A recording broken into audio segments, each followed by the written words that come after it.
like it if you can all put your videos on. I'm sure most of you would probably be in your night dress. Even if you're in the bed, it's perfectly fine. It's understandable completely. It's more about connecting with each other, to understand this beautiful scripture. Vinita, thank you so much for leaving your video on. Thank you. The rest of you, feel free. But the request is when there are questions, since this is going to be, I'm trying to keep it interactive. Whatever questions you have, please keep posting it on the chat box.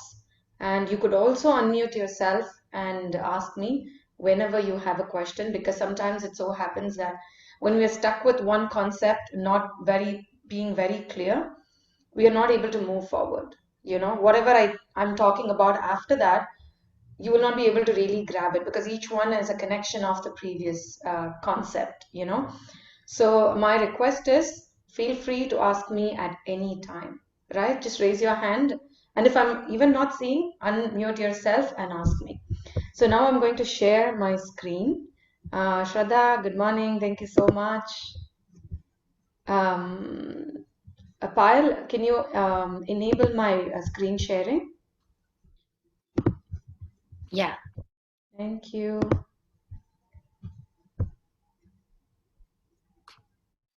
Hey, Poonam. Good to see you. Is it done? Okay, thank you. You're welcome.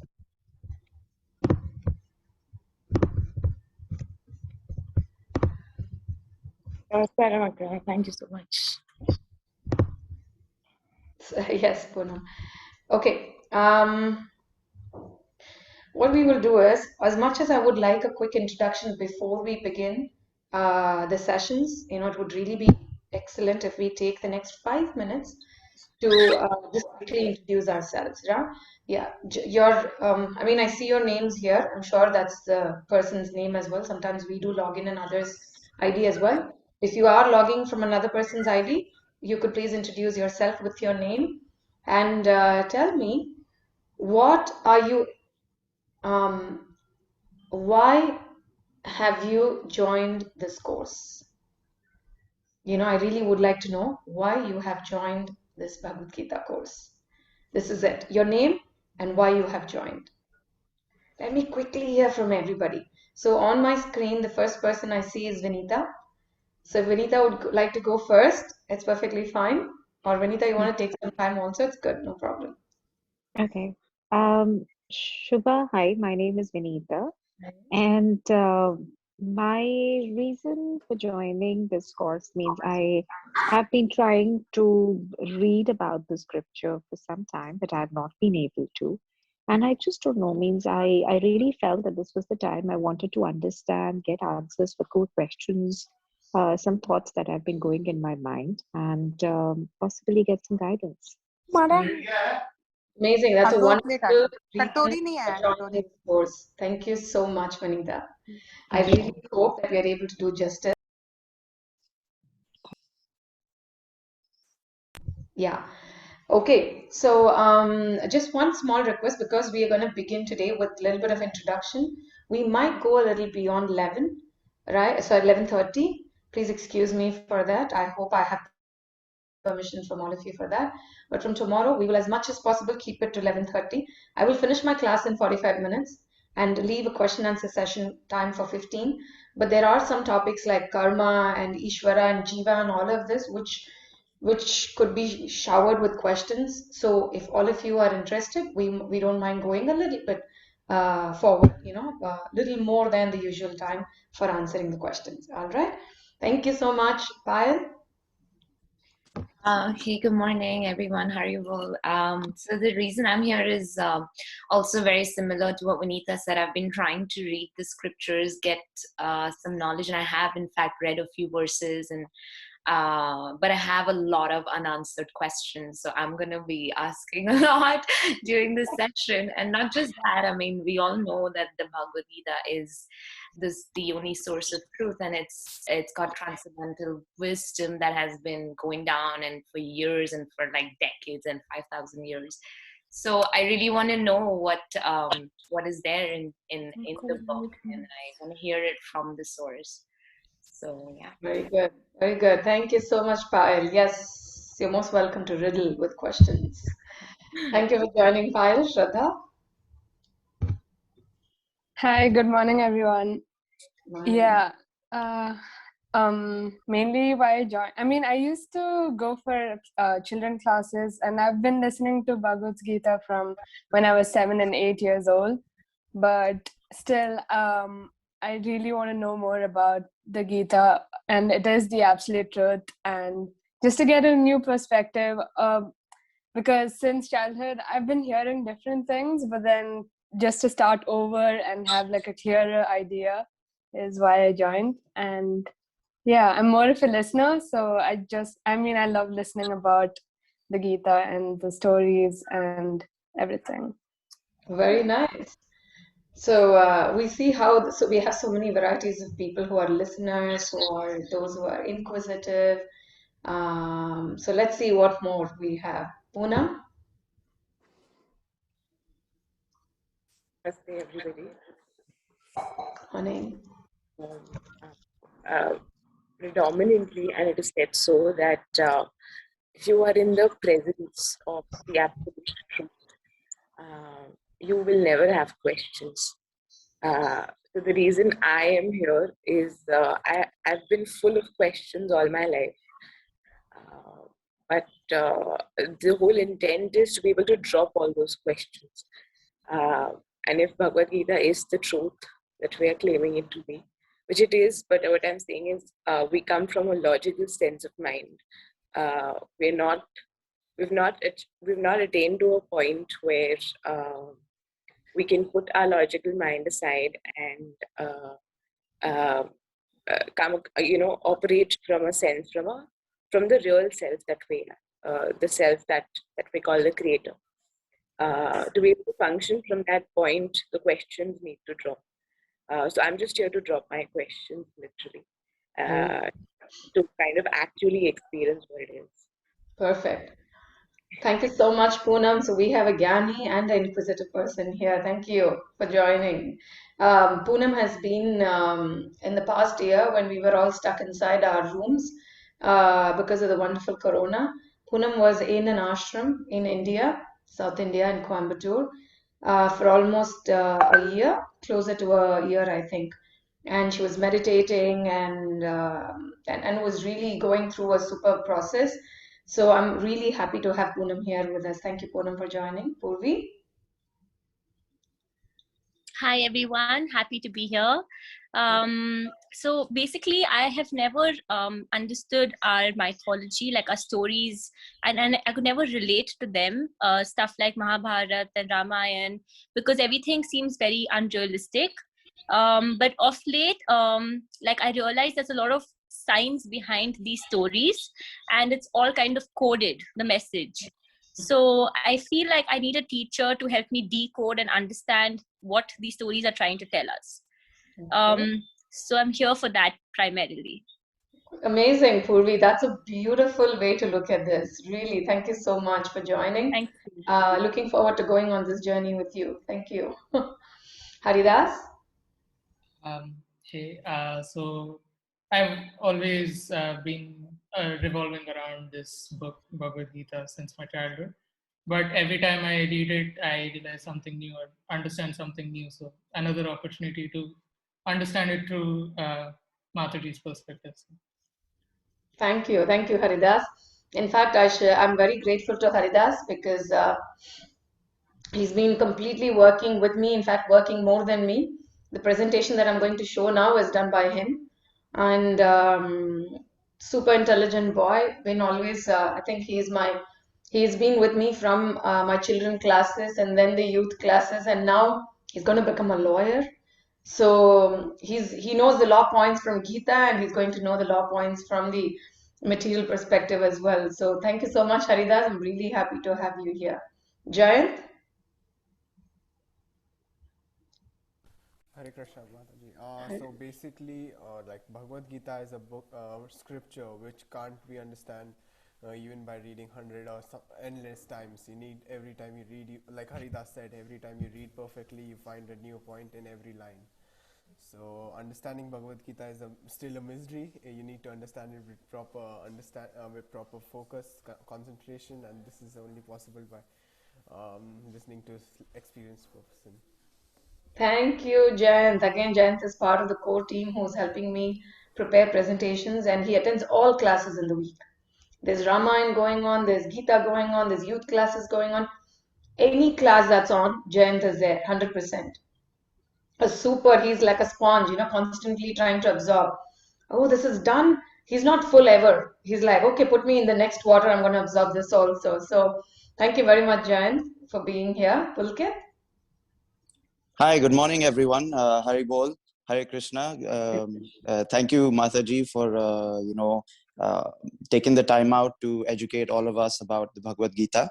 My core motivations for joining the program were, as a child, I had actually attended some Gita classes. I was either not paying attention or I was not clever enough to understand what was going on. But it did leave an impression, and I have had the curiosity all these years, but just never found the time, never took the initiative. So when I came across this program, I felt it was a good fit. The time was right. I decided to jump on the opportunity to hear your thoughts, learn from you.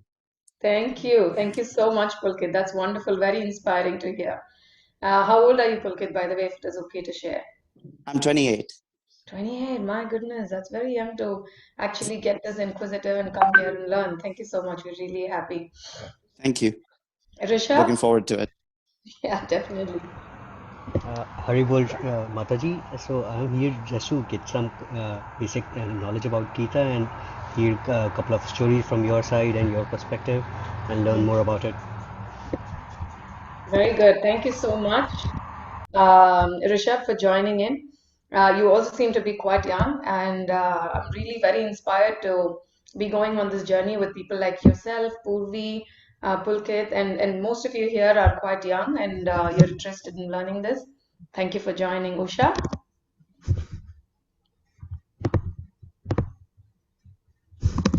All right.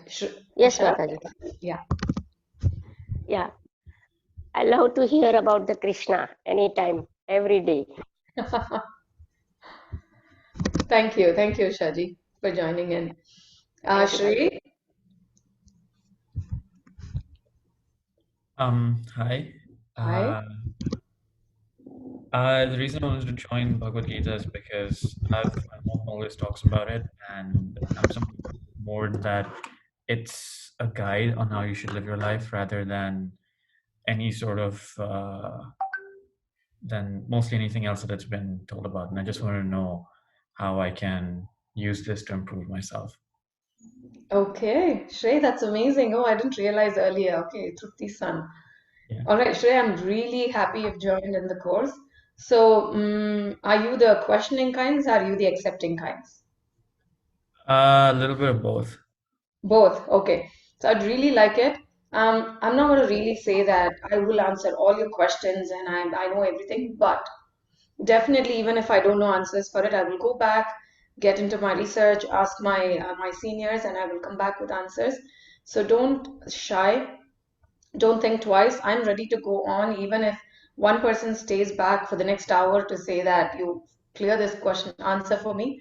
I will go on with you. Yeah, this is my duty here. Thank you so much, Shrey, for joining in. Nikhil? Hi. So I've been known about Bhagavad Gita all my life, but I've never understood it. So I think when I came across this course, I think it's a good opportunity for me to finally understand what it actually means. So yeah, so I'm looking forward to that. Wonderful. Thank you so much, Nikhil, for joining. Kajol?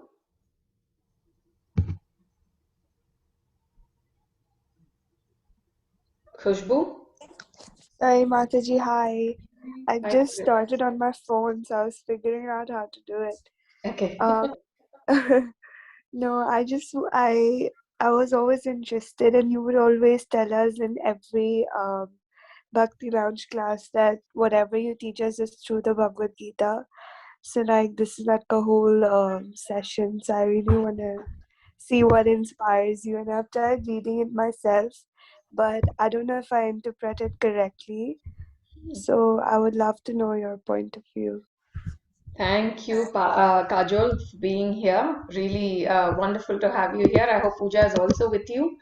Not with me. I wish she was here. I told her just come and join. Oh, yes, she did tell us that this week she's busy. No issues. Yeah.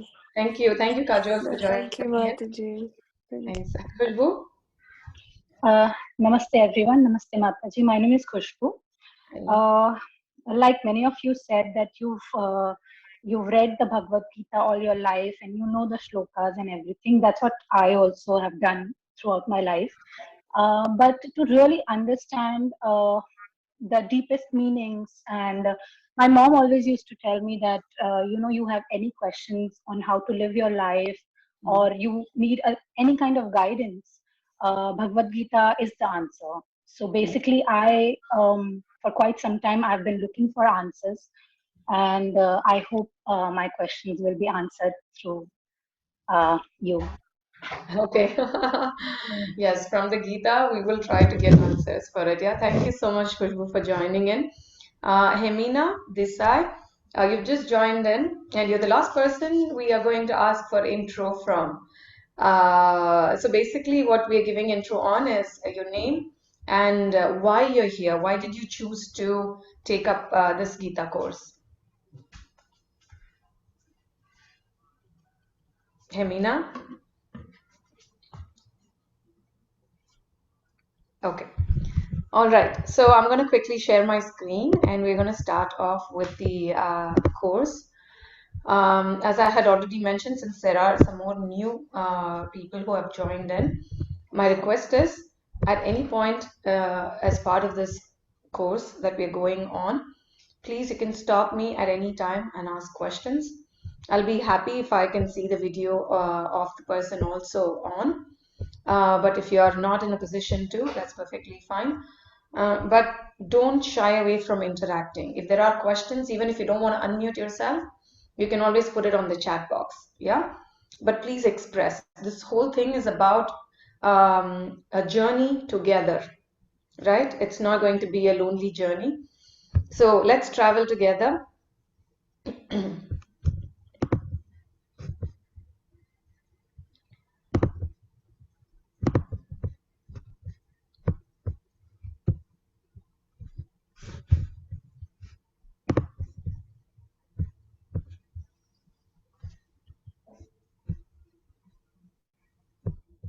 All right. So what we're going to do in the next few weeks is today I'm going to look at the basics of Bhagavad Gita, which is the introduction to Gita. This entire course, we have named it as the basics of Gita. And today we will understand what is Gita, what is the purpose of it, why are we reading it, who should read it, how should we understand it, where is it coming from, what is the proof that Gita is absolute truth.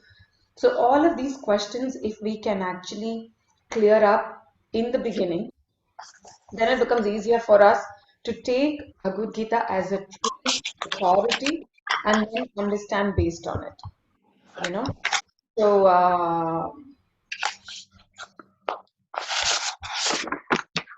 I think somebody is unmuted. Could Yeah, you mute? I'll do it. Oh, Okay, thank you. should be good. All right. So the first point we're going to understand is what is Bhagavad Gita? So Bhagavad Gita is basically spoken by Lord Krishna to Arjuna on the battlefield. And the beauty is many times we all are sitting in our lives. It feels like a battlefield in itself. You know, we are fighting with so many different relationships, friends, peers, boss in the office, work, education, exams, trying to achieve something. So it literally feels like a battlefield where you're constantly fighting, and you don't know how to deal with it. Sometimes like Arjuna was put into a situation where he has to fight with his own grandfather, his guru, So many times we are also put into such confusions, what am I supposed to do? I'm not sure. So this was not spoken to someone who had given up life, who was a sannyasi sitting in the corner of the forest. So Krishna chose Arjuna to speak because he was a proper married man with wife and children, also trying to get the throne, right, for his brother. And for that he has to fight, but suddenly he feels like he doesn't want to fight because out of compassion, he feels like these are my own people. Why should I fight them? Right? So out of compassion, he's thinking, so it's a very, it is set in a beautiful stage where it is shown that it is not spoken to someone who is high up in the intellectual curve, who knows everything, although Arjuna is very intelligent. He knew everything, but Krishna wanted to put him in that dilemma so that through him, he gave this to all of us, because he knows that we will all be in the situation and we will have to understand it in the battlefield of life. So he chose that beautiful space, right? It is a combination of all the spiritual truth, right? So the beauty is, if we see, Vedas were divided into 4 by Vyasadeva. Veda means body of knowledge, right? So scriptures or Vedas are the original body of knowledge. From that, we have divided, Vyasadeva has divided the Vedas into 4 types: Rig, Yajur, Sama and Atharva. And beyond that, there are 108 Upanishads, 18 Puranas. These are also the body of knowledge which comes from the Vedas. There is Puranas also, right? Mahabharata and Ramayana. Purana means history. So many times through this course, I will be using a lot of Sanskrit verses. As much as possible, I will be explaining every single Sanskrit word in English as well. But if there is something that I'm missing out, please unmute or ask me on the chat. I will go back and explain it to you. So what happens is, there are 108 Upanishads. So Gita is considered to be one of the Upanishads. Yeah, so first is Vedas. From that delineated comes the 4 types of Vedas, then the Upanishads, Puranas, Itihasas, so many of them, right? So Puranas are Bhagavata Purana and Shiva Purana. So there are so many of those Puranas, right? But when it comes to Itihasa, Mahabharata is an Itihasa, right? From Mahabharata, within Mahabharata is written, Vyasadeva very consciously put Bhagavad-Gita and Vishnu Sahasranam because he felt Vedas cannot be so easily understood by everyone, all classes, right? In the earlier times, Brahmanas were the ones, Brahmana, Kshatriya, Vaishya would go to the Guru and understand the Vedas. And even in that, the Kshatriya Vaishyas, that is, in the time when these different Varnas were there, people used to go and study. So then Vyasadeva thought about this. He said, how does everyone get to understand God? And that's when he wrote Mahabharata. Within that, he kept Bhagavad Gita. So Bhagavad Gita is also considered to be one of the Upanishads. So there is a beautiful shloka from Gita Mahatmya which says, Sarva Upanishado Gavo, right? All the Upanishads can be taken as the cow. Dogda Gopala Nandana. Dugdha means milk. Dogda is the milkman who is milking the cow. So the cow is supposed to be the body of all Upanishads, right? And then the milkman is Krishna, Gopala Nandana, right? And then Partho Vatsa Sudhir Bhokta. Who is the calf? It is Arjuna, Partha. Okay, Partha. Arjuna's another name is Partha. So he is the calf. Milkman Krishna is facilitating the calf Arjuna to drink that milk. What is that milk? Dugdam Gita Amritam Mahat. That dugdha, that milk, is supposed to be Gita. Yeah. So this is the beauty of Gita Upanishad. All the Upanishads put together, the essence of it, if it comes out, that essence is Gita. So totally it has 700 verses, and within these 700 verses are divided into 18 chapters. In these 18 chapters, we have the first 6 chapters of Gita, which talks about Karma Yoga, 1 to 6. Then there is 7 to 12, which talks about Bhakti Yoga. And the last 6, 13 to 18, talk about Jnana Yoga. Right? So the first 6 is more like, so imagine you buy a treasure. Right? You buy a diamond necklace. Where will you keep it? In a locker? In a locker. Thank you, Vanita, right? So exactly like that, if there is something which is to be preserved, then we put it inside a box and cover it on top and bottom. We won't let it open, right? Exactly like that. Bhakti Yoga is the essence of this entire Gita. If we have to understand, what is my take home from Gita? It is Bhakti. So that as a treasure is put inside, the bottom and top are covered by Karma and Jnana. And that's why Bhakti is given in the middle 6 chapters of the Gita. So this is the core of Gita. Any questions, doubts, or anything that you would like to know more about Gita? What is Gita? All right. Payal, I think those who enter, I think there is a combination that it says it enters, allows them to enter with them being unmuted. So you can, whenever people enter, just ensure that you unmute them. Yeah. All right. So moving on to the purpose. So what's the purpose of Gita? Why was this spoken? When we see, many times we don't understand how to do things in life, and then we reach a point where we feel like we are in crossroads. We really don't know how to move forward, right? At that point, we are ignorant of that particular position that we are in, right? Many times we come to those crossroads. At that time, we think, I need someone to actually guide me through this, right? So this particular purpose of the Gita is my favorite, because the explanation that is given is from the Mahabharata. Also, there's a beautiful verse which says Ahara, Nidra, Bhayam, Maitunam cha. Right? Ahara is food. What is Nidra? Anybody? Sleep. Sleep. Very good, Payal. What could be Maitunam? Anybody? Love? Very good. Thank you, Oh, Vanita. wow. Yes, so Maithunam is more deeper. It's talking about the sex part of the need of a human being, right? Mithuna, Maithunam.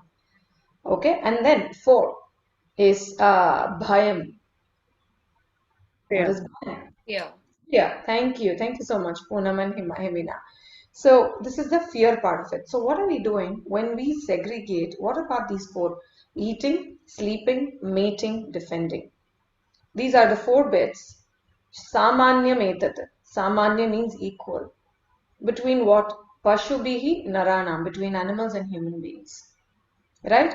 When we actually go and look into the details of it, we'll clearly see that eating, sleeping, mating, defending. These are the 4 core activities that we all go through. Right? Maybe the animal eats differently and we eat differently. They sleep in a different place. We choose to sleep in a different place. We are more sophisticated. They are not as sophisticated. In fact, it is very surprising to see. Like I was teaching one of my students, and he's a little fellow. And with him, I love watching all animal-related videos. So in that, we were watching how different birds build their nests, how termites build their hills. Believe me, I don't think any of us have ever come any closer to a termite's ability to build the highest structure and the deep intricacy of that structure. If you all really want to know, there's so many videos on YouTube, please go and watch it as to how intricate their structures are, right? So it is possible even for animals to live a very sophisticated life if we think we are the most sophisticated, right?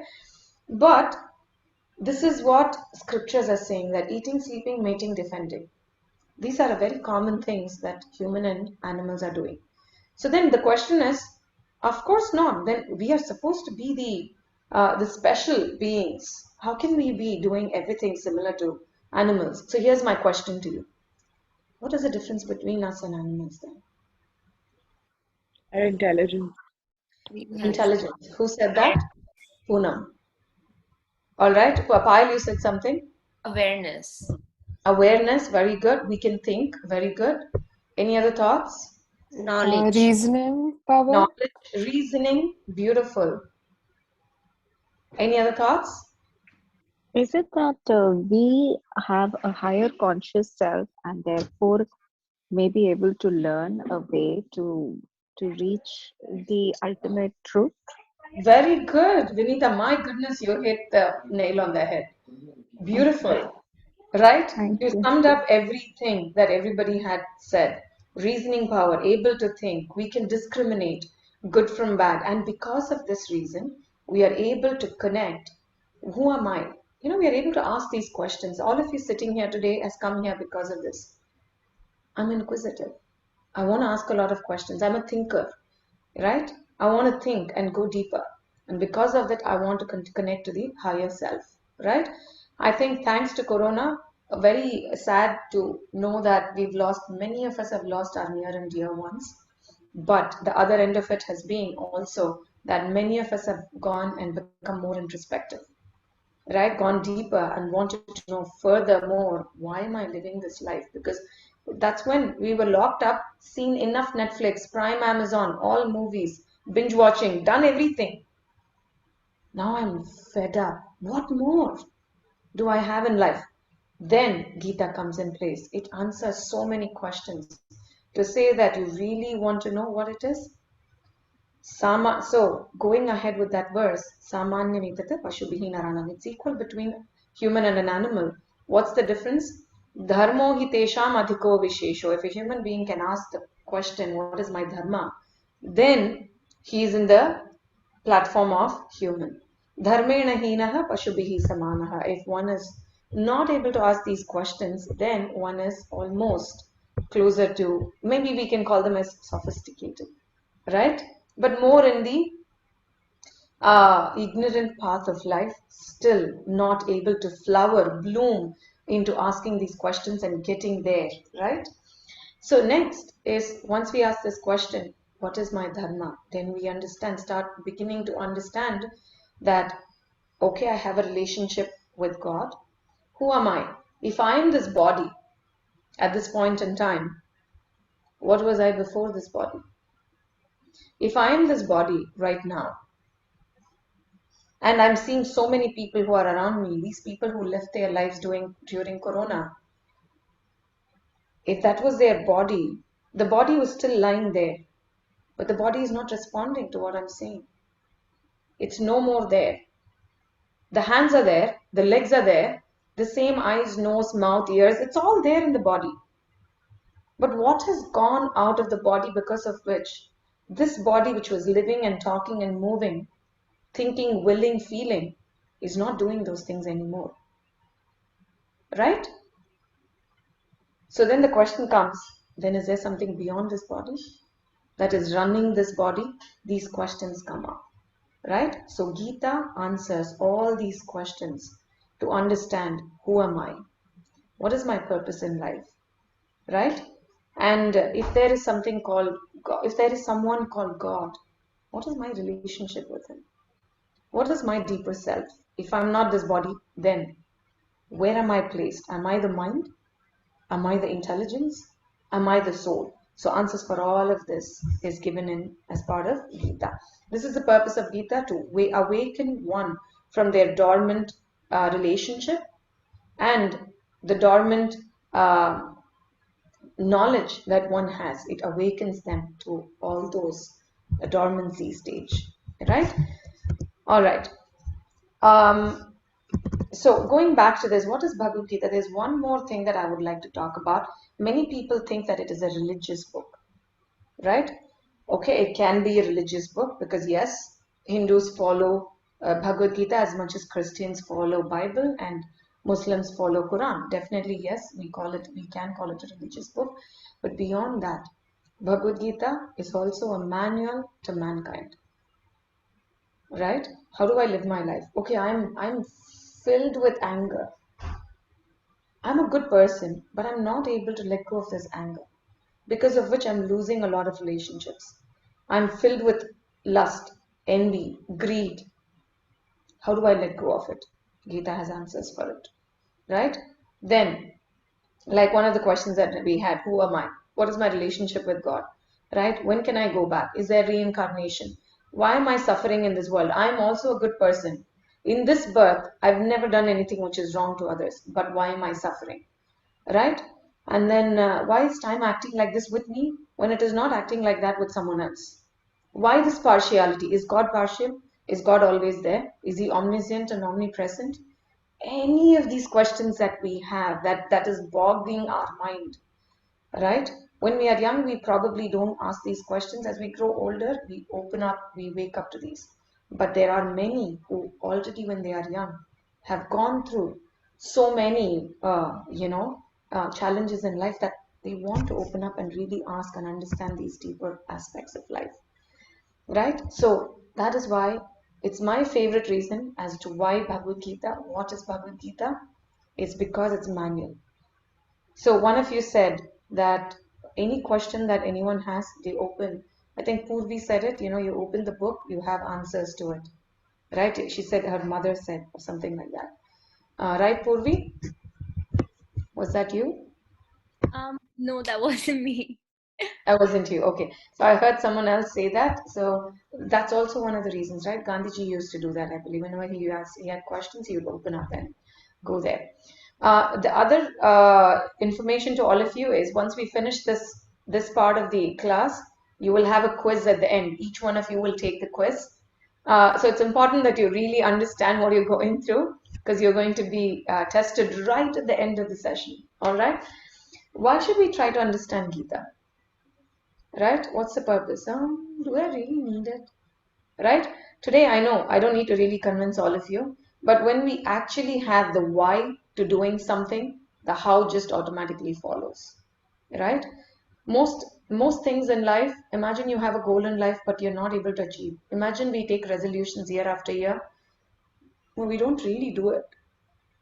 Right? It's a resolution written for just the first day, few days in the beginning of the month, and then that's it. We don't know where the resolution is gone. Because the why is not so strong inside of us. Why am I taking these resolutions? Why do I really want to do this? When the why is not really there, we are not pushed enough, right? So it's important that we understand why are we trying to understand this Gita. Please, it's important for us to know that human life is very rare. So scriptures talk about 84 lakh species or 8,400,000 species that are available in the world. You take animals, birds, insects, beasts, so many that are present all around, species that are there. Out of this, 400,000 species are of humans, right? So we go through a lot of rigmarole and then we get the body of a human. And we already discussed how a body of a human has the capacity to understand, to think, to mull over, to get to the higher thinking process and connect with the Supreme. All of this is possible only in the human life. Can I mess up my human life? Yes, it is very much possible. It's in our hands. Till the time, there are many things that I'm talking to you right now. Don't worry, we will go back and discuss all these points as part of karma, as part of jiva, as part of prakriti, nature, and as part of God, as part of kala. So whatever topics I'm talking today, we will take them in bits and pieces, and we will, untie the mystery there, right?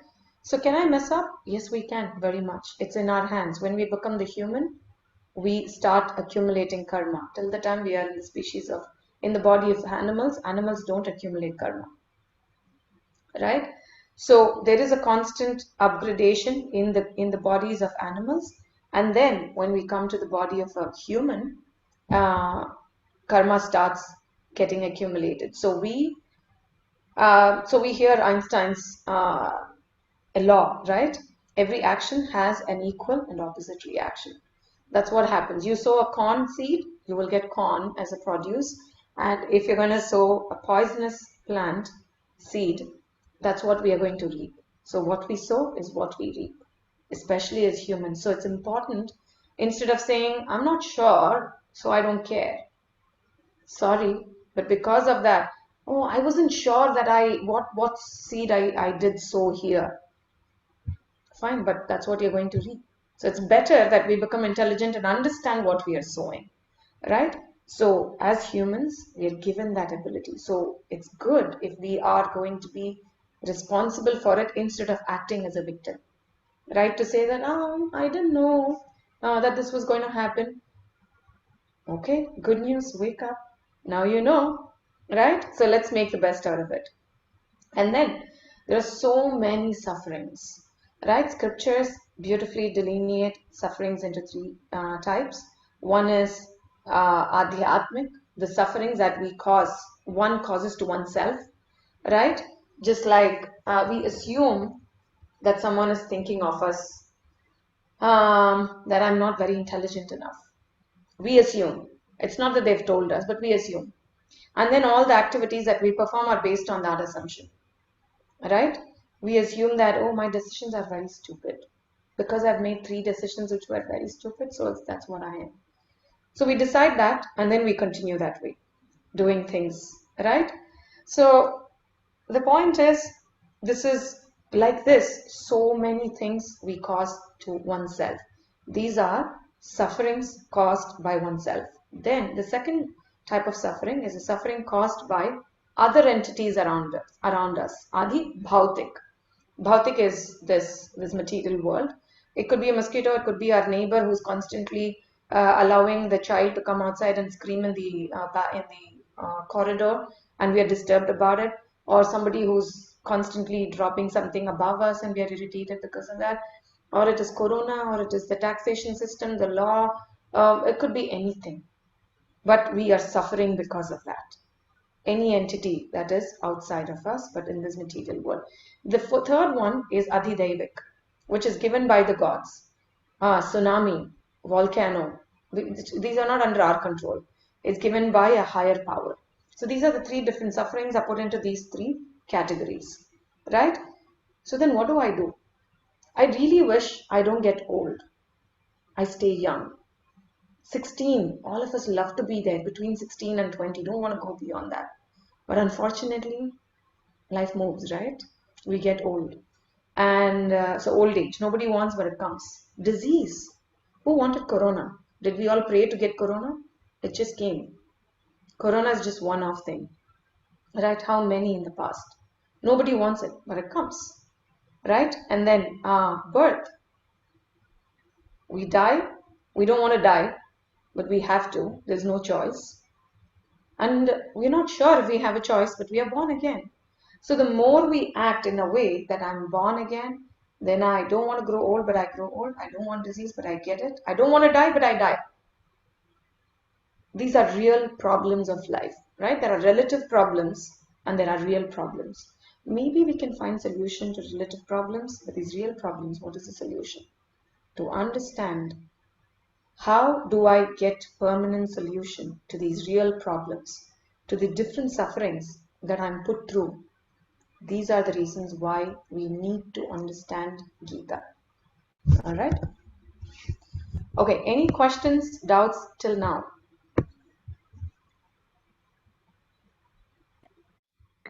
Just one question that comes to my mind at this stage. That when we say that there are 8.4 million species after which we get the birth of a human, right? Mm-hmm. And when people say, possibly this might get answered later, but when people say what you are facing today are possibly because what you did in your previous birth, and we don't accumulate karmas during the 8.4 species when we're not human, then what are we talking about? Are we talking about becoming good in this birth? So the births that we've not seen and we will not remember are going to be better? How, because what you suffer today is real. And Right. when you go back to answer, people say, oh, ये हो सकता है तुम्हारे पिछले जन्मों के कर्म.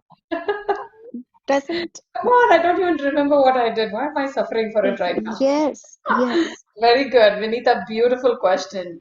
This is something which really nags every single human being. And now it's gone to that extent that if somebody says karma, people get irritated. Stop saying karma. Yes, because I Why am have I reached suffering for that something? stage where I just think karma is a myth. Yes, right. Because why am I suffering for something that I don't even know what I've done? Can you explain that to me, right? All this question. So I've put out of the 5 topics, as much as I would have wanted to discuss Ishvara first, God first, and then go.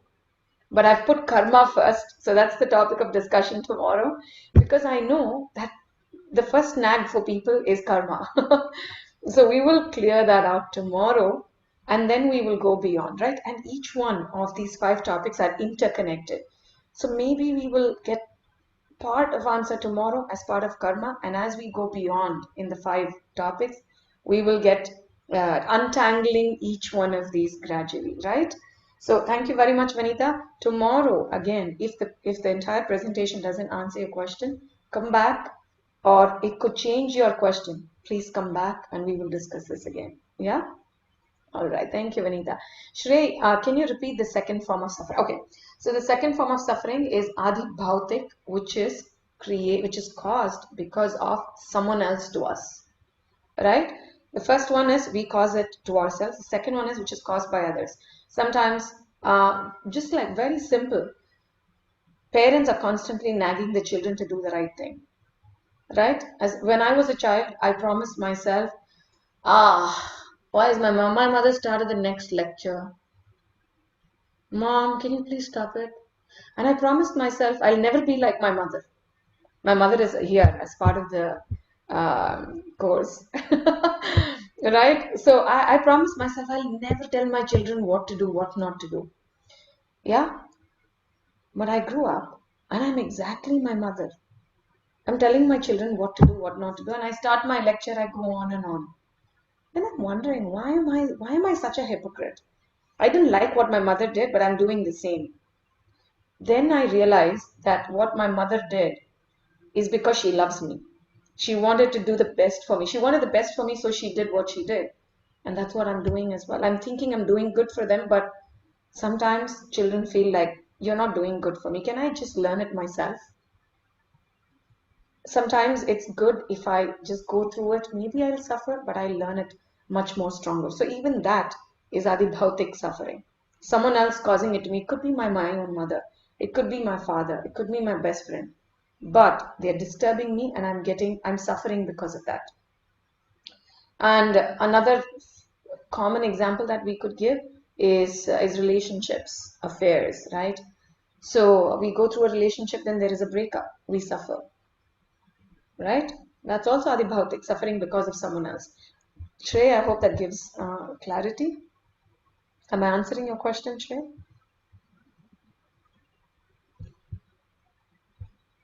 Okay, next. So moving on, how should we understand Gita?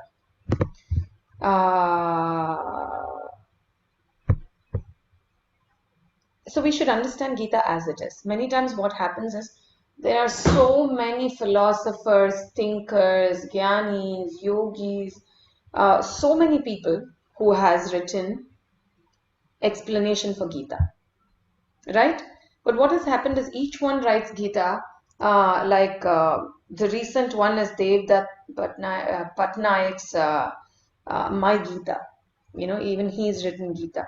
So people take Gita and they write it with what they understand from the Gita. They give a connotation with which they can understand Gita. But the right way to understand Gita is to understand it as it is.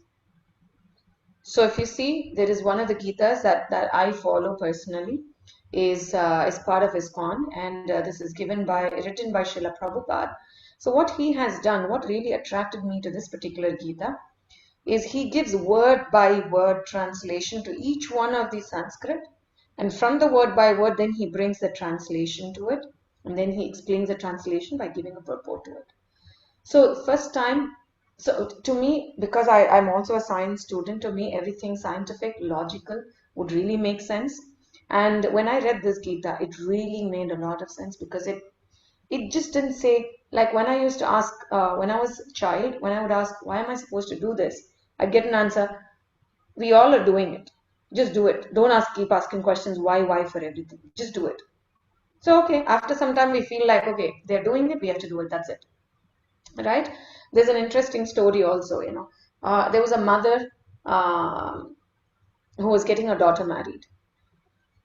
And during the marriage, because there was a black cat which was passing by, and the mother felt very tensed about it, because people believed that when a black cat passes, it's bad omen.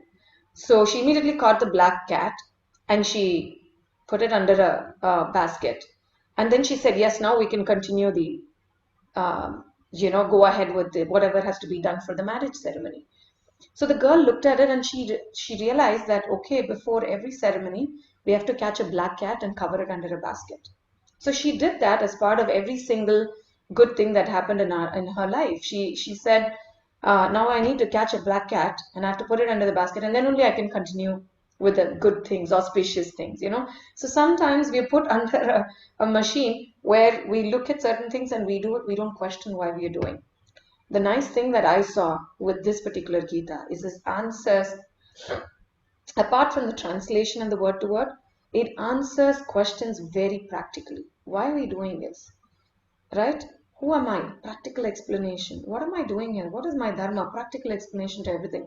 So that made me feel that this spirituality is not just a sentiment, but it is logical, it is a science that can be proved, right? That's what made me get attracted to this particular Gita as it is. So Gita should be understood as it is, and also in the spirit of devotion, and not as a spirit, not with a spirit of challenge, right? Oh, what is Krishna going to say? What is this woman going to talk? Let me just check it out. When we have a challenging spirit, of course we will hear, we will get to know many things, but we cannot understand it to the core 100% completely, right? And most other people, what they do is they take the Gita but they negate the speaker. How would you feel? Just imagine you spoke about a story that you wanted to write as a book. It was yours, right? You wanted to write it as a book. So you spoke about this to your friend one fine day, and she goes ahead. You're not you're not a performer, okay? It's in your mind, but you want to put it in action someday. So you spoke about this to your friend, and she published it as a book. 6 months down the line, you're seeing with a different title, she's published your story as a book, and it became an international hit. How would you feel? What would be your emotions? Can you give me some thoughts on that? How would you feel? Horrendous. Right? Right. Right? Yeah. What else would you feel? Others? Any other thoughts? Betrayed. Betrayed. Very good. Thank you. What Cheating. else? Sorry? Cheating. Cheated. You feel very cheated, right? Thank you, Kajol. So we feel betrayed. Now, it's not even an unpublished book. It's a published book. The Lord spoke and everybody knows. But what do people do? They prefer to take that book, negate the speaker who actually gave it, and then pretend as if they are the speakers, and then they give their own thoughts. They say, oh, Krishna is just a mythological figure, so you can negate him and you can just take this because I'm giving it to you. But why? Right? Is that fair? I leave all of you to think about that. Moving on. What are the different subject matters that we are going to discuss in the next 5 classes? So that's Ishvara, about God. Does God actually exist? Is he omniscient and omnipresent? If God is always there, why do all these bad things happen in life? If God is truly merciful, why is he not correcting all these people who are doing, devilish things in this world? Why did God allow bad things to happen? Why couldn't he create everyone to be good? So many questions about God, his presence, his absence. Where is he? Is he partial? So many of these questions we will answer as part of God topic. Then it is Jiva, which is the soul. We already saw, am I this body? Am I the soul? If I am the soul, is there reincarnation? Because some religions believe that there is no reincarnation, this is the only birth. Some say there are 7 births. Some say there are multiple births. So what is true? What are the scriptures talking about it? I'm not talking as to what I know about it, but I'm going to talk what is given in the scripture, especially from the Gita. Then there is Prakriti. Prakriti means material nature, right? So we live in this nature. We have no clue who created it. Some say it's Big Bang, some say it is evolution. Multiple people have multiple theories. So what is the truth, right? So we want to understand that. What is material nature? Then there is Kala, which is time. How does time factor engage us in this world? How is time connected to me? What is the importance of time? Then there is karma, which are the actions and the reactions that we create through these actions. It's like the ripple effect. So the first topic that we will discuss tomorrow is karma. Quickly going through it: Ishvara, God; Jiva, soul; Prakriti, material nature; Kala, time; activities, karma. These are the core 5 subject matters that are spoken about in the Gita. Okay, moving ahead. Who's qualified? Who can actually understand Gita? Right? So here are some of the qualifications again. These are all points taken from the Gita itself. This entire introduction and the points that I'm giving are also again in turn taken from the Gita.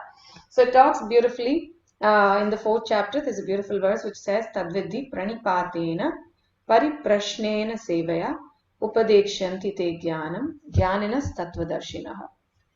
So it talks about the qualification of a disciple and qualification of a spiritual master. First, we're looking at the disciple. That is a person who's ready to hear the Gita. What is the qualification of the hearer or the one who is taking it in? One should be inquisitive, not challenging. Let me ask this question. What will the answer be? Let me check the ability of the person. It's not about the person who's speaking. It's about the depth of the knowledge that we are getting from the scripture. One can be as far inquisitive as possible. That's amazing. Gita really encourages that, because you can go at any depth and understand Gita. So inquisitive is a wonderful quality to have. Be inquisitive. And then that person should approach a teacher, right? Here it says bona fide spiritual master. Bona fide has a very deep meaning, which we will see in the next when we look at the qualification of a spiritual master. That is, who's a teacher. This is of a student. Next we will see of the teacher. And there should be a mood of surrender, right? Basically, so I'm a life coach. When I coach my clients, the first thing that I request them is surrender to the process, right? And allow the coach to guide you through this process, right? Surrender is a big word, is a real big word. As soon as some people hear it, they say like, what? Surrender? Why do I have to surrender? Why should I surrender to you? The point is, it's not about, imagine you go to school, right?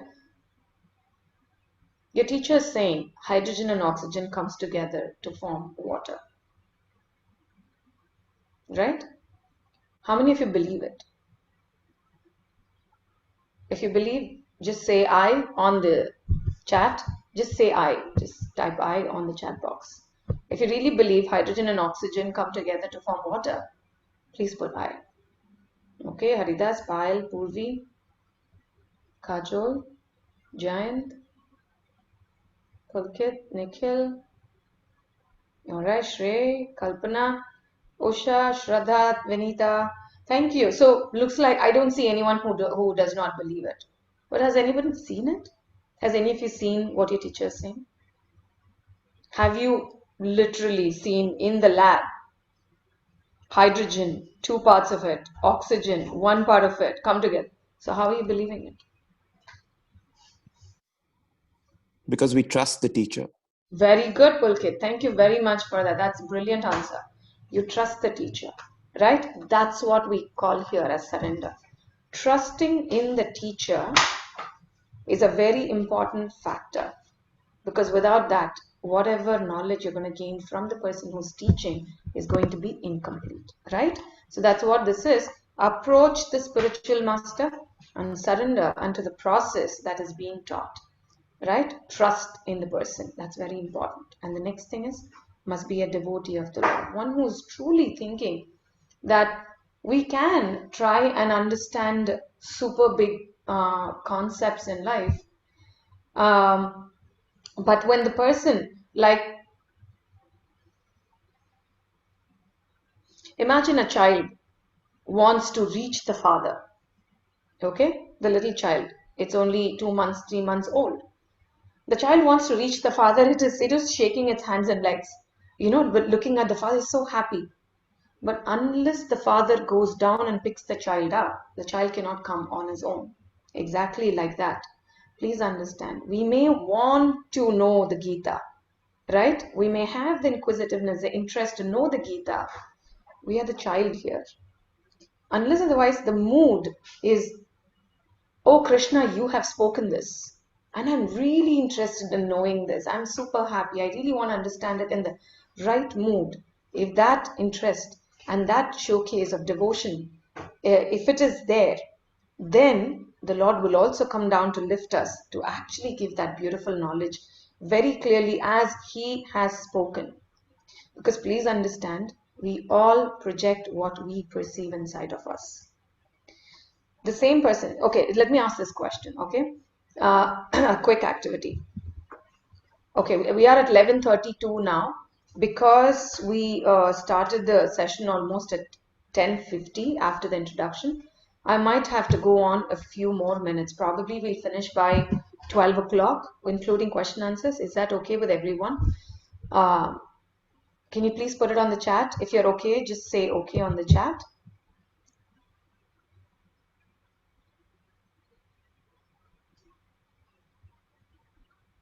All right. Thank you so much. So I see yes from most of you. If I'm holding someone, yes, you can please leave, no issues. But if you have any questions, Purvi, you can always ask that first, and then I will continue with the course. Yeah. If there are no questions, no problem. I loved having you here. Sure. Tomorrow would be the same time. It would be at 10:30 in the morning, right? All right. So the question is, imagine you're going into the mall. Somebody comes to you, some stranger comes to you. He hands over a $500 note to you. Will you take it? Can somebody volunteer and answer this question? Would you be interested in? No. Okay. Why not, Vanita? I'd be very suspicious about it. Okay, you'd be suspicious about it. What is a suspicion? Could be somebody has fake currency, trying to use me to circulate it in the system. Oh, that's a good thought. Very good, Vanita. Okay, so you will not take it. He's insisting, please, it was my grandmother's last wish that I need to do charity. Please, can you take it? Will you still can take put it in a donation box. Donation box. Okay, so you will not take it. All right. Okay, Jayant is saying yes. Jayant, why would you take it?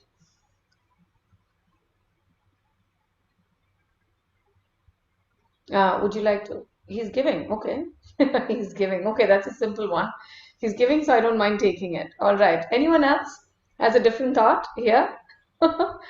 He's giving it to you. Are you going to take it or not? Any other volunteers? Any other thoughts? All right. So imagine he's giving it to one other woman there. And like what Jayant said, he's giving, so he's taking it. This lady also takes it. Okay, and she's very happy to take it.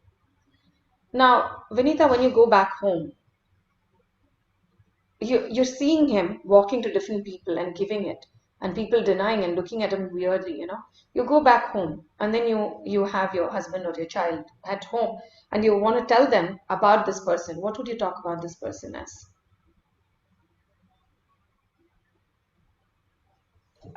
I would say that, today I met somebody who wanted to give, was giving this $500 note out.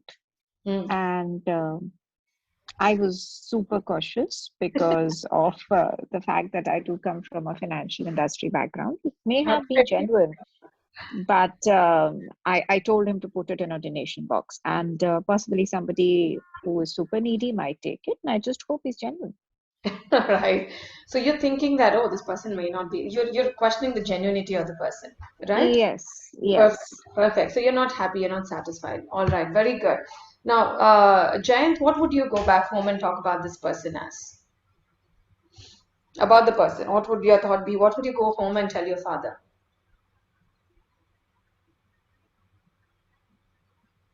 Nikhil is asking, I got money and spent it. Okay, so he's very happy. Jayant is going to say, oh, there was a good man who gave me money. I happily spent it, especially $500, times 3.36 or whatever. So I enjoyed my life. Wonderful man, right? So Nikhil is going to ask this question, why is he doing this? Yeah, so if he says that it's for a cause, yeah, especially if it is going to be for a good cause, Nikhil, then would you take it? Just like how he's saying, it was my grandmother's last wish, so please take it. Right? Imagine this other lady, and maybe Nikhil will take it, right? And Vanita said she will probably ask him to put it in a charity box. Even if he wants to do charity, probably Vanita is thinking, I'm thinking what Vanita is thinking. That if you put it on a charity box, the true person who deserves it will take it. I don't need this, You don't need to give it to me as charity. That's Vanita's perception, probably. So what we do always, look at this other woman who took it happily. She goes home and she tells the husband, you know what? I met an angel today, and look what I got. We wanted this money, and God came as an angel and he handed this over. So look at this, in this particular space, the man who gave the money has not changed. It's the same man who gave the money to all these people.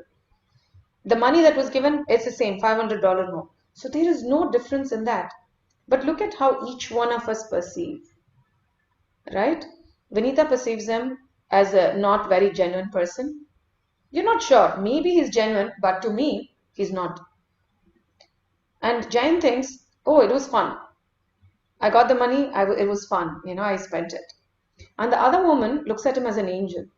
So what happens is, when I am talking what I'm talking today, or when what Krishna has given in the Gita we are trying to understand it, we all perceive it in the way we can understand. Each one of us project what we perceive from the environment we come in, from the values and the belief system and the attitudes that we carry is what we are able to perceive it as, right? So it is very important that we pray to Krishna, that Krishna, I want to understand it in the way you have given it, not in the way that I perceive it.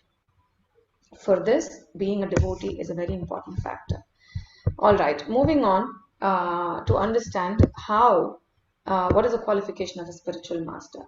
So the spiritual master should be in the proper disciplic succession, right? Should have understood from his spiritual master, and that person understood from the spiritual master.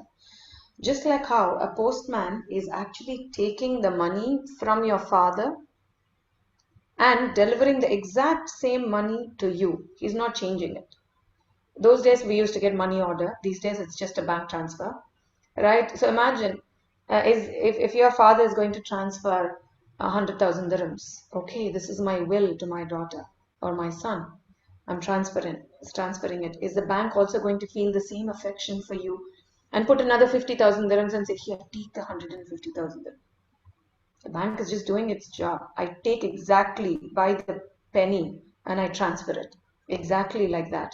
The guru should be a person who's a transparent medium who takes it from the previous acharya or the master, passes it on to the next generation. Otherwise, by 1 degree and 1 degree and 1 degree, it keeps moving, and then the entire message that came from God moves according to each one's perception, and we project it, the entire thing is messed up.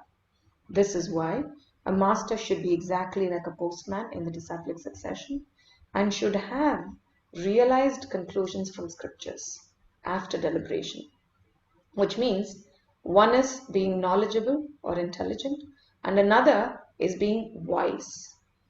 Right? Gyan and Vigyan, these are two different things. So Jnana is something which comes by hearing or by reading, that's knowledge. When we apply that knowledge and then we get an experience out of it, that's a lot more powerful. When we get that, that is called wisdom. So a wise master is more sought after than just a knowledgeable or an intelligent master. That's why this point is important, right? So the teaching should be in line with the previous gurus that we already discussed. This point is my favorite, right? Must be an acharya. What is the meaning of acharya? Acharati iti acharya, right? Charati is to walk. Acharati is to walk in a way. It's a routine that one creates, right? Acharan. We say dinacharya in Hindi. Does anybody know the meaning of it? The daily routine? Very good, Vanita. Thank you. Do you have a background to Sanskrit? Somehow Never. you're connecting really well. Wonderful. Your guess is all right. So Dina is every day. Charya is to have to walk in that path, to follow it every day. So it's a Dina Charya, daily routine. Brahmacharya, one who is walking towards in the path of understanding the Brahman, is Brahmachari, right? So it is Brahmacharya. So Charya is to walk in that path. Acharya, Acharan is following something strictly. So Acharya is someone who is not just talking, but he is also walking his talk. That is Acharya.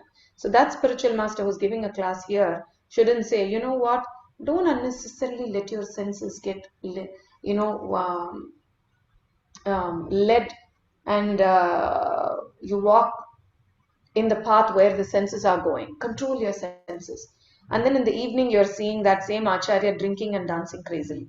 Is that an Acharya? Will you ever want to go back and listen to what the Acharya says? No. We think that this person is... What would you think? Let me hear from you. What would you think of this person as a master? Can't trust. Untrustworthy, right? Or a hypocrite. Says something, doesn't follow it. Yeah. So then we don't want hypocrites as someone who wants to lead us, right? So Acharya is someone who walks the talk, right? That's one of the important qualifications of a master.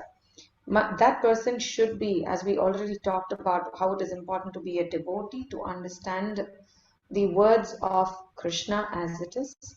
That Acharya should be a person who's fixed in devotional service. If he's fixed, he will be able to help others be fixed in that. Controlled senses. We already discussed just now. One says, please follow 4 principles, then one should follow that as well, right? And one has equal vision and is a friend and well-wisher to everyone, is not partial, does not hate anybody, right? Now, many times what happens is, we talk about the steps to, how do we get to this perfect stage, right? To get to this perfect stage, there are 3 steps here. One is Sambandha, which is understanding the relationship with God. Why I'm connecting this here is that we understand why Gita, purpose of Gita, and what is Gita, how should we understand, who can understand, who should speak. This is all we have seen, right? You know when we can truly understand this? When we understand the relationship with God, which is called Sambandha. Sambandh, in Hindi also we say, what is a relationship? Iska kya sambandh hai? So that Sambandha, Abhideya is a process. So I want to actually, okay, I understand that I'm the soul and I have a connection with God. But how do I revive this relationship? Then abhideya comes, the process comes. There's so many processes. Simple ones, difficult ones, more difficult ones. People can pick and choose any process from there. So once this process we go through, then what happens? We achieve our ultimate goal. That is prayojan. In Tamil, there is a beautiful word, prayojanam. You know, what is a prayojan? Means, what is the goal? What am I going to achieve by doing this? Right? So we understand the relationship of the true self with the Supreme. Then we understand how to attain this relationship and go through the process. Ultimately, we attain that ultimate goal, which is love of Godhead. All right. So what are the different ways in which we can acquire this particular knowledge? One is inductive, where one feels that, like in science, I will go to the lab, I will test this process out, and then only I will believe it. Which means most of us who believed that water exists should not be actually believing it. Am I right? Because you cannot test it on the lab. Has anybody shown you H2 plus O gives water? We are only looking at it as equation. When you think of it, can you think of something that you have seen in the lab? No. Copper sulfate is blue. That copper sulfate blue, such a beautiful blue. Yes, when I think of copper sulfate, I don't relate to the letters, but I relate to the blue color that I've seen in the lab. But when I think of water, I can only think of the three little letters, H2O. I can't think of the lab. You understand? So inductive process, that I will go by the endeavor, and from there I will do a speculation, and then only I will understand it. That's not necessarily always true, right? What are we doing on the other end? We accept a bona fide authority. My teacher is my authority. She says, he says, it's right. She says this equation works, so I've believed. And I've gone through it. Darwin's theory of evolution. How many years people are teaching this? We accept it. It's not even proven. It's only a theory. But we accept it. Why? Because the teacher who did it was right. My son once, when he was in KG1, he had written 3 plus 5 equals 10. So I told my son, this is not correct. He said, no, it is right. I said, how? Look at this. This is 5, then 3 counted. He counted it. Then he said, yeah, it is 8. But then this is also correct because my teacher put right. You see, she's put a tick mark right next to it. So that's right. That's how we get attached to our authority, you know. Over a period of time, whatever the authority says, we say that is true. Why? Because we have so much faith that that authority is not going to cheat me. Right? And when that authority is truly bona fide, not going to randomly take, you know, for 3 plus 5 equals 10, is going to be truly Acharya, is going to take the responsibility for me, then why not? Learn by inquiring from that authority. Right? And when it comes from an authority like Gita, which is given by the ultimate creator, why not? Right? This is the deductive process, which is called the Avaroha Pantha. This is Aroha, going from ascending. I want to learn myself from here, from books, gradually. No, you take the right book, right authority, read it from there. Many people have this question. So the one thing is, I can go ahead and talk about this. This is just the last bit, right? Or we can stop here because it's already 11:48. I'd like to stop here and probably pick up this, can I prove it? The proof in another class if it is required. All right? Because I really want to give 10 minutes time at least for question answers. Are there any questions or comments or something that any of you would like to share?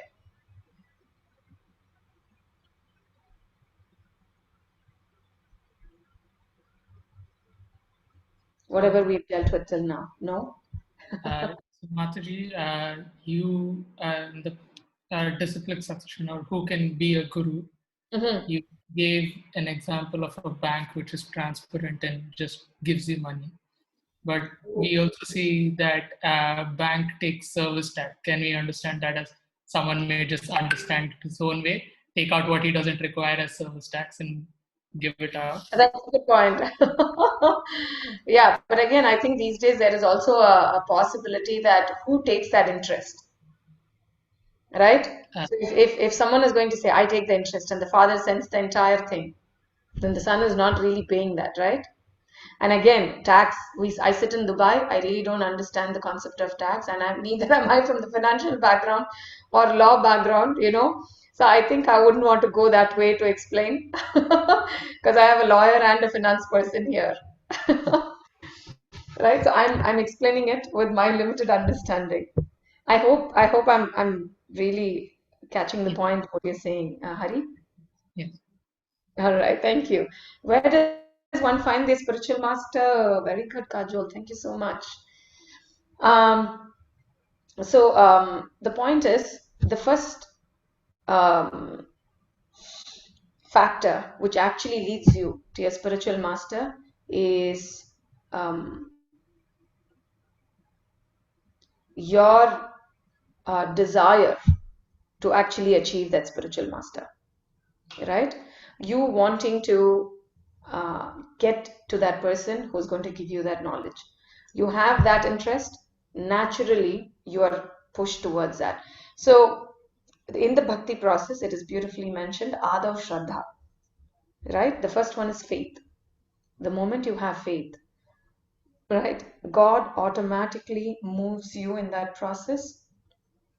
As you keep moving in that process, you also get to see that you are pushed to hear something like this, right? If you see, Sanjana was quite inquisitive, right? And through that, she got to Patita Pavan, and then she kept a Damodar Arti, and then there was a class, she got connected, and now today we are all here in Bhakti Lounge because of Sanjana pushing and pushing and pushing, right? So it's just that faith and the desire to actually find will lead you to find your spiritual master. I hope that answers your question, Kajol.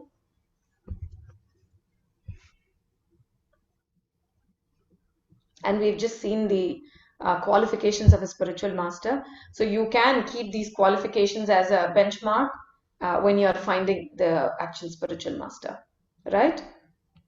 All right. So if all of you don't have questions, Hari, can you delete the proof? If you have any questions on the proof related on the quiz, if you can delete. So I will do that. Yeah. So what we will do is quickly, Hari is going to share a link with all of us, and you will all go through the questions, quickly answer them. This gives you, a good chance to remember what you have heard till now.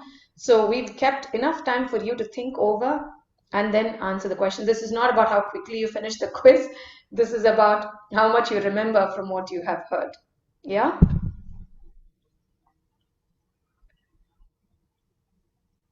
Are we ready, Hari? Would you take some time? Give me a minute and I'll be back. Until then, any questions? Yes. If there are any questions, otherwise I will quickly go and talk about the proof.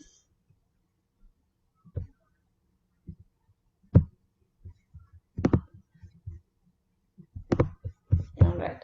So,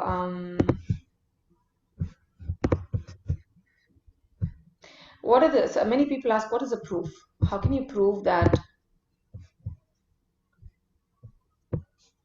Sorry, one second. There is a question and I'm not able to really see it.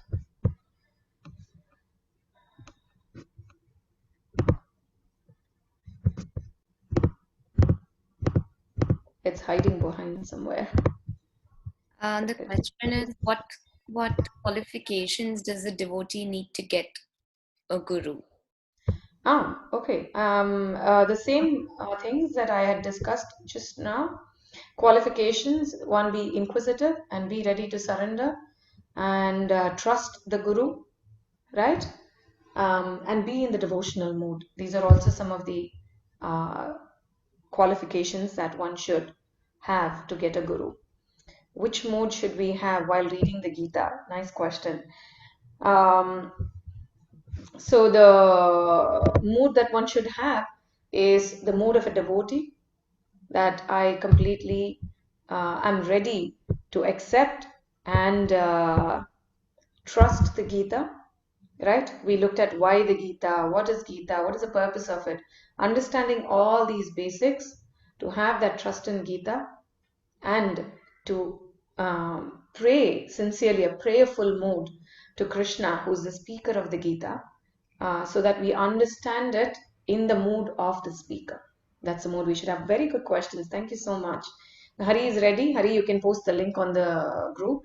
So this proof thing, if we have any other day when we have extra time, we could go through this proof. All right, Hari, I leave it for you to take people through this. Thank you, Mataji. So I have posted a link in the chat, and for those who the link doesn't work, you can use this code. Yes.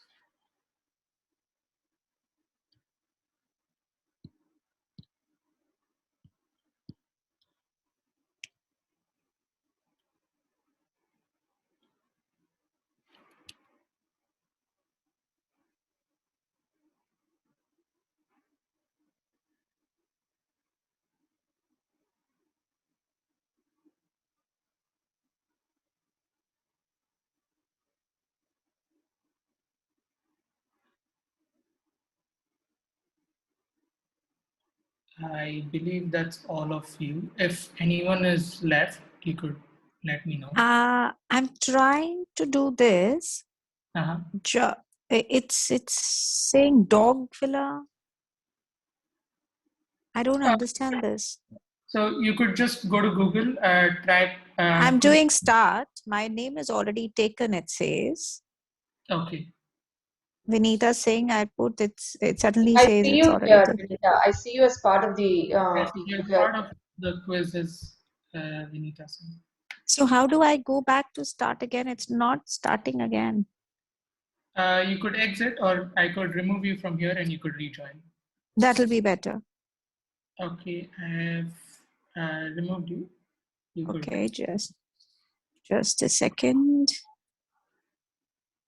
Okay. The name is already taken. It says, okay, I'll just put Vinita, then start. So it says you're playing with 13 players. What am I supposed to do? Yeah, I think Hari I has to haven't start. started the quiz yet. So once everyone joins in, we can start the quiz. Okay, okay. I think you can start, Hari. Some of them may be just viewers, so it's fine. You can start. So started the quiz. Best of luck.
So we have two people who have completed the quiz. That's now three, Kalpana, Shraddha, and Lavina, who've got all four right. So congratulations.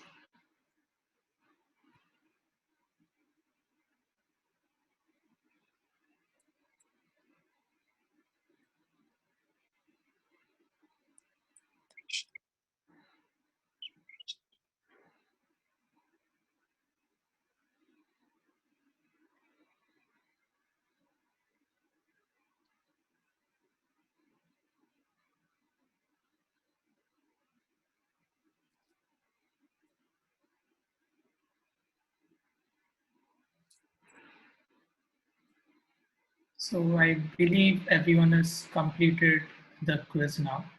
So Mataji, if you All right.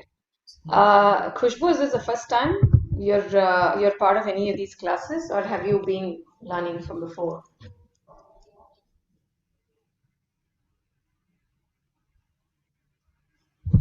This is my first time. Wow. but my mom actually teaches Gita classes. I don't know how exactly to put it, but my mom is very much into all these things, and especially Gita. So Okay. I have heard a lot from my mom about it. And earlier, as I mentioned, that my mom always told me that, you have any questions, Gita is the answer. Okay, that was you. Okay. So, Thank you. yeah. Wonderful. So it's good to see Kalpana, Shraddha, Lavina, Khushbu get full marks, but please remember others, please do not get demotivated. These are all people who have, Kalpana, Lavina especially. From tomorrow, I'm going to tell them not to take part in the quiz. They are hearing this every single day. So that's not fair. But anyways, I really appreciate them for being there and getting full marks. Shraddha, thank you so much, Shraddha and Khushbu,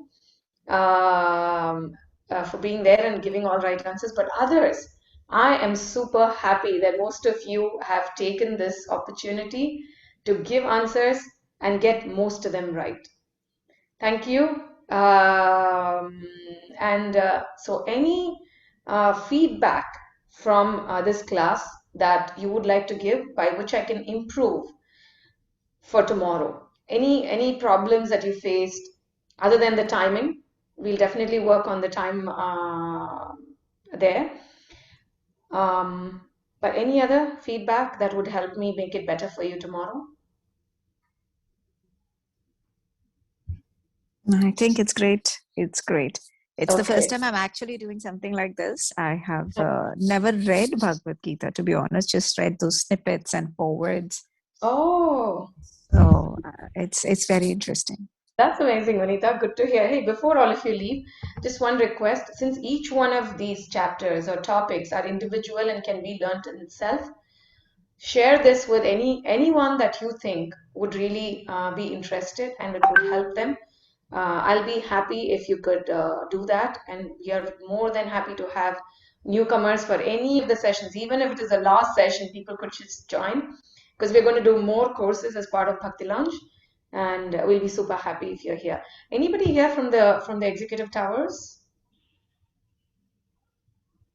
Yeah, I am an executive.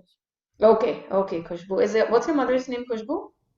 My mom lives in India. Her name is Madhu. Yeah. Madhu. Okay. All right. Thank you so much, all of you, for joining in. I will see you tomorrow with Karma. Bye. Thank you. Bye-bye. Bye.